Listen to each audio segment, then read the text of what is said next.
thanks again to Network for Good, who sponsored the live stream. So folks watching at home in your sweatpants, you've been able to enjoy it thanks to Network for Good. So we're here with Dr. Adrian Sargeant. Thank you for being here. You're very welcome. Thank you.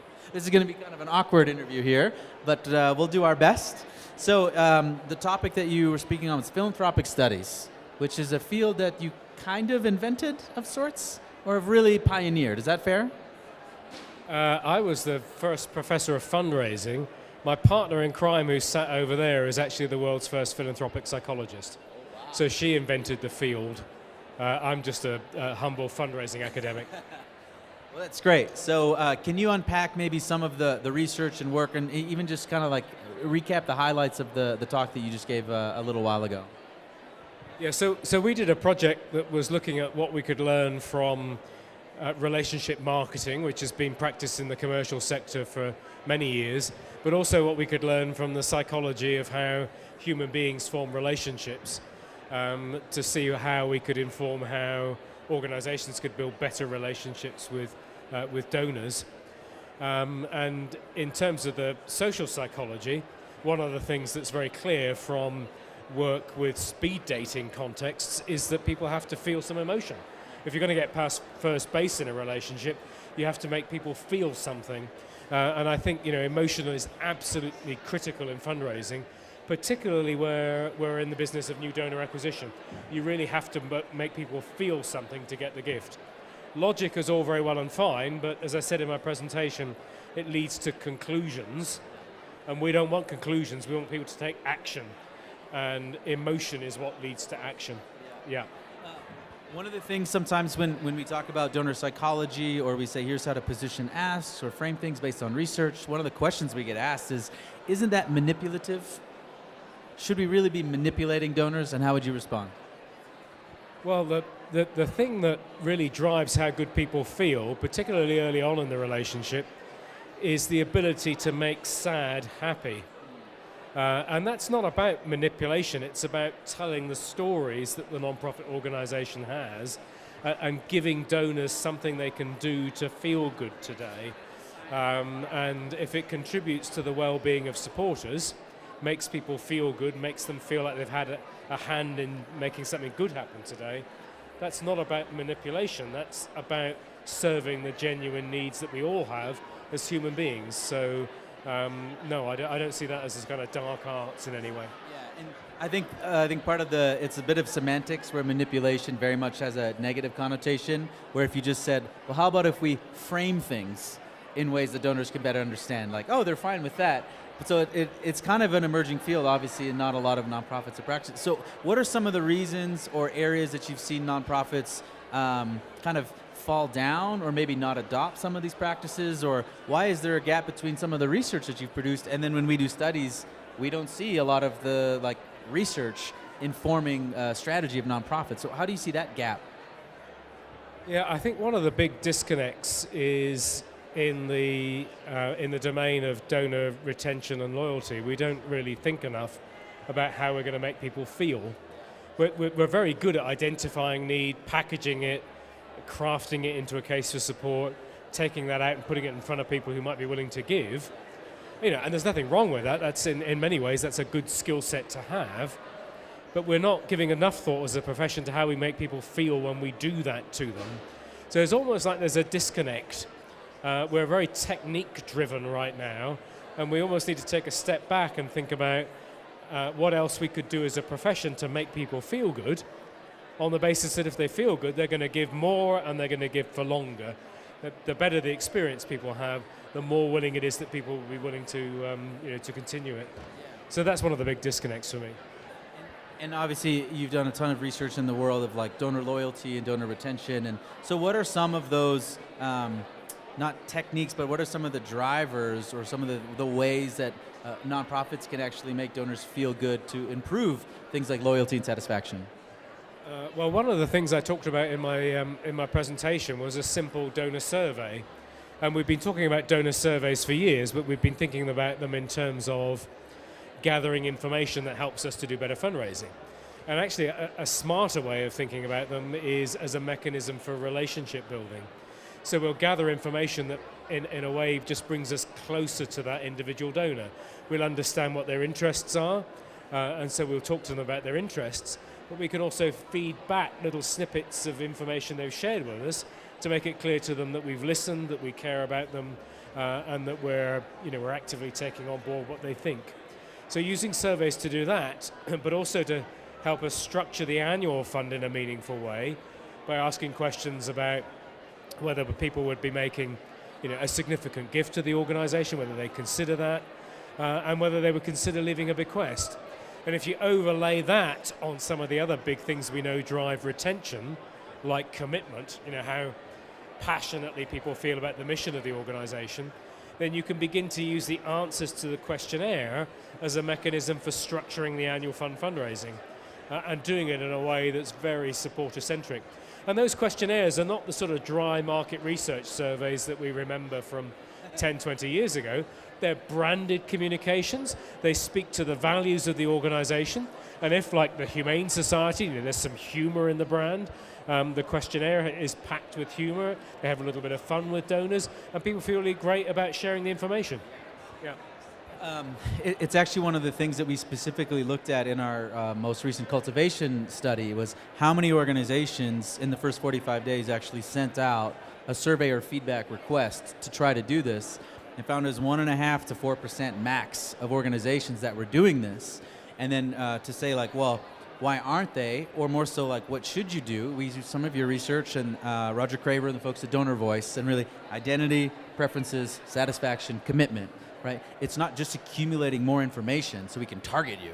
It's really getting at drivers or more emotional things, right? If we know how you identify, well, now we can tailor different content.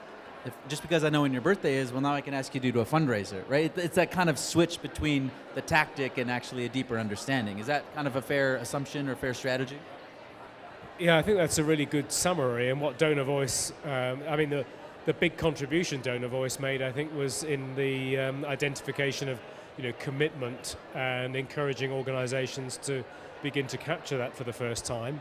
And alongside that, they've done some very early work on identity, which is another big area that will be growing in significance in the next few years. People, as fundraisers, we're very good, I think, at identifying why it is people support our organizations. But there's a world of difference between that and what people say about themselves when they support our organization. And that's the domain of identity. And when you begin to talk to people about the identities that are relevant to them, you can double the response to campaigns. I mean, it has a huge difference. Yeah. So one of the questions that comes up often around surveying, particularly around preferences, is when you ask donors kind of, what types of content would you like to receive, or how frequently would you want to receive? Is there a bit of a risk in that? Because a lot of times they'll say, don't send me an email. I only need one email a month. I don't need a thank you. But these are some of the things where we're like, well, these are kind of important. So how do we both honor the donor, but maybe not just blindly accept their word? Like, how do we find that balance? Yeah, when I first started teaching fundraising, my advice would be, let's offer donors some choice. Adrian's view on that has changed in recent times. I think offering choice is fine, but I think you wait until it becomes a meaningful choice. If you ask me on day one, do I want to get an e-newsletter, I'm going to say no, right? Because that sounds incredibly dull. Right. But when I've received 3 or 4 of them, or 5 of them, or 6 of them, and I've realized actually I quite like getting this information, it makes me feel good, I find the information quite valuable, I'm learning more about how to save the environment or whatever the cause is, it's more likely I'll make meaningful choices, and it's less likely I'll say, no, I don't want any of that. So now I advocate choice, but I advocate at a stage in the relationship, maybe 9 months in or something, where people can make meaningful choices about what they get and take the things that really turn out to interest them. That's a great point. So we captured the email sign-up experience this last time, and what a lot of organizations do is when you're signing up, I haven't even received anything. How frequently do you want this newsletter or this newsletter? So it's no context, it's too early in the relationship, and so you're asking them to opt in or out of things without a lot of context, and that can be quite dangerous, right? Well, one cool thing that we saw in the cultivation study was we click on one email, open and click one email once a quarter at the very least, so that we can stay fresh. And one organization sent us something after 30 days where we hadn't done that yet. and said, hey, we saw that you haven't engaged at any of our recent emails. We'd just like to know, like, how can we serve you better, or what didn't you like about our content? And I thought that was really interesting because it was contextual now. And then they asked me for my preferences based on the fact that I haven't engaged. Do you think that's a pretty good strategy? Or? Yeah, I mean, I talked in the presentation about something called dispositional mindfulness, and just being respectful of how the individual might be feeling, the volume of communications they receive, the overload that we all get from the internet, and just saying to people, hey, actually, we recognize that you've got a lot of stuff going on. Is there a better way in which we can choose to communicate with you? And that's good because it shows that you care about building a relationship with me rather than just shouting at me whatever the next thing is that you want to send to me. So I think that's a very smart way of looking at it, yeah. The other interesting thing that we found, and we may do a study on this some point, is actually start unsubscribing and see what organizations are doing or not on their way out. Because we've seen one organization that kind of says, we're so sorry to see you leave. Is there another type, like, do you want to receive fewer emails? Or is there like a different type of content that you'd like to receive? Where so many of the opt-outs are like, you click unsubscribe and there's no feedback loop and then you never get anything ever again. And that there's probably a huge gap because maybe I love the newsletter, but you've asked me to make a recurring gift and I'm already a recurring donor. Or, there could be so many reasons and we're not accumulating the kind of why are you leaving knowledge, right? Yeah, I think there are two things going on. I mean, one is that it's incredibly smart to exit poll to see why people are terminating their support, just in case there are any patterns in that data, because sometimes those patterns can be actionable, right? If people feel they're overwhelmed with communication, you can deal with it. The other thing to do is to, when people are looking to opt out, is to give them the opportunity to do that in a smart way. So yes, they could opt out from everything, but actually they could opt out from that annoying weekly communication you send them, or the newsletter, they don't feel they want that. So you give them a list of things that they can opt out from, and then it's much less likely that they'll opt out from everything, so you still maintain some kind of contact with the donor. The other thing I'd say is that a break sometimes can be good, so you can, people can opt out, can we maybe contact you again in a few months, or something along those lines. So there are choices rather than just the black and white, we're not going to hear from you again. Yeah. I was going to reference, so in Canada, we can't watch Premier League soccer unless we watch it through a company called DAZN now. So I'm a big Liverpool soccer fan, so I signed up for DAZN. Is that a problem? I won't hold that against you. We'll talk about that later. So I signed up for DAZN for the free trial. The season ended, I don't want to pay anymore, so I go to unsubscribe. And they did that exact same thing. We said, we're sorry to see you go. What if we just suspended this for 6 months? Would that be okay? And I was like, you know what, that's fine actually, because soccer will be back in 6 months and I'd like to start this up again. And so I didn't lose all the way, and now I've already preset my expectation about renewing. So when that came back, I was like, yes, I will renew again. So the taking a break thing would be an interesting thing with donors, like, hey, we're sorry to see you go. Could we send you something maybe in 3 months? Or there's a whole area in this that I don't think a lot of organizations are really exploring. Maybe you've seen it more than I, but we haven't seen it very much. It's interesting in Europe that we've seen, we tend to think about donors giving and then upgrading giving. I've had organizations make downgrade calls. So when they know that somebody's at risk of terminating the relationship, they'll call and identify why, maybe give people a payment holiday, or say, if they were giving $20, maybe $10, so you can maintain the relationship, albeit at a lower amount. Because things happen in people's lives, they lose their job, their kids start going to college and they've got to pay for that. All kinds of stuff going on that we can take account of if we really care about the relationship with supporters. Yeah. Another interesting thing that we were in discussions with a few Harvard professors, and one of the research things that they were looking a lot at recurring giving, or after a recurring gift is set up, and the implications of choice.